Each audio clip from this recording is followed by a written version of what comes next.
Good morning জয় হিন্দ জয় ভাৰত স্বাগতম জনাইছোঁ অন্য এক নতুন ভিডিঅ'লৈ। তো বন্ধুবান্ধৱীসকল, বিদ্যুৎ বিভাগৰ ফালৰ পৰা নতুনকৈ পদ মুকলি হৈ গৈছে। প্ৰায় 5,000তকৈ অধিক নতুনকৈ পদ মুকলি হৈছে।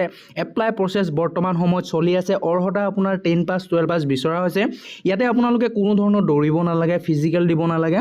চিম্পলি আপুনি ৰিটেন এক্সাম পাছ কৰাৰ পাছতে আপুনি ইয়াতে চাকৰি পাই যাব। তো কেনেকৈ পাব, কি কথা, আপোনালোকৰ সকলো ডিটেইলছ এই ভিডিঅ'ৰ জৰিয়তে জনাই আছোঁ। তো ভিডিঅ'টো অকণো স্কিপ নকৰি শেষলৈকে চাই থাকক। লগতে যদিহে মোৰ চেনেলত আপোনালোকে প্ৰথমবাৰৰ বাবে ভিজিট কৰিছে তেনেহ'লে প্লিজ চেনেলটো ছাবস্ক্ৰাইব কৰি ল'ব আৰু কাষতে থকা বেল আইকনটো প্ৰেছ কৰি দিব, যাতে এনেধৰণৰ জবছৰ আপডেট আপোনালোকে সদায় পাই থাকে।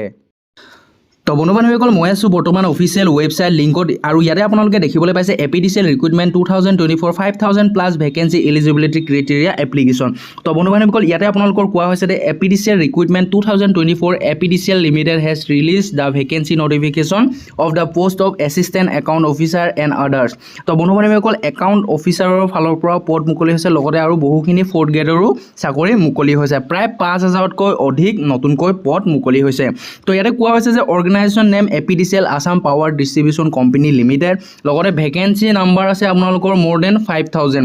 তো 5,000তকৈ অধিক আপোনালোকৰ ইয়াতে পদ আছে, আৰু পষ্টৰ নাম হৈছে assistant account officer office field assistant and other post ইয়াতে মুকলি কৰা হৈছে।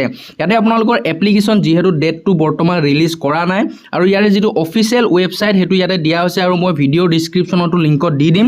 লগতে আপোনালোকৰ যিটো চাকৰি হ'ব, যিটো জব লোকেশ্যন হ'ব, সেইটো আপোনালোকৰ অসমৰ ভিতৰতে হ'ব। লগতে আপোনালোকৰ জেনেৰেল কাষ্টসকলে যদিহে এই পদৰ কাৰণে এপ্লাই কৰিব বিচাৰে, সিহঁতে এপ্লিকেশ্যনৰ ফিজ কাটিব লাগিব 297 টা। লগতে 297 ৰুপিজ আপোনালোকে ইয়াতে জেনেৰেলসকলে ফিজ কাটিব লাগিব। লগতে অল ইণ্ডিয়া কেণ্ডিডেটে ইয়াতে আপোনালোকক এপ্লাই কৰিব পাৰিব।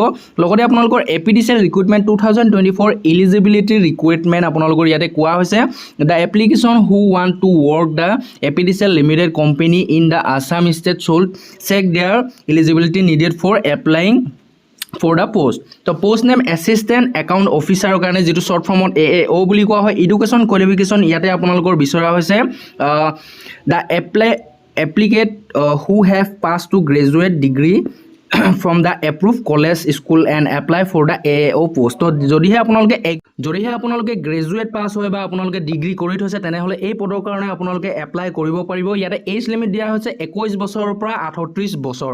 তো আৰু ইয়াতে আপোনালোকৰ পষ্ট মুকলি হৈছে অফিচ কাম ফিল্ড এছিষ্টেণ্ট, যিটো শ্বৰ্ট ফৰ্মত OFA বুলি কোৱা হয়। এডুকেশ্যন কোৱালিফিকেশ্যন ইয়াতে চিম্পল 12 পাছ হ'লে ইয়াতে এপ্লাই কৰিব পাৰিব। এজ লিমিট দিয়া হৈছে 18 পৰা 38 বছৰ।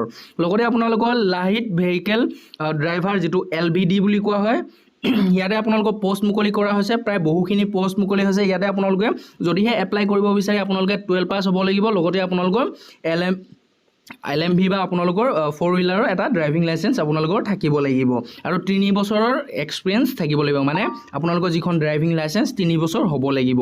লগতে আপোনালোকে ইয়াতে এজ লিমিট দিয়া হৈছে 18 পৰা 38 বছৰ। আৰু লগতে আপোনালোকৰ পষ্ট মুকলি হৈছে সহায়ক পষ্ট, য'ত আপোনালোকে এপ্লাই কৰিব বিচাৰিলে 10 পাছ প্লাছ আপোনালোকৰ ITI লাগিব, আৰু এজ লিমিট দিয়া হৈছে 18 পৰা 38 বছৰ।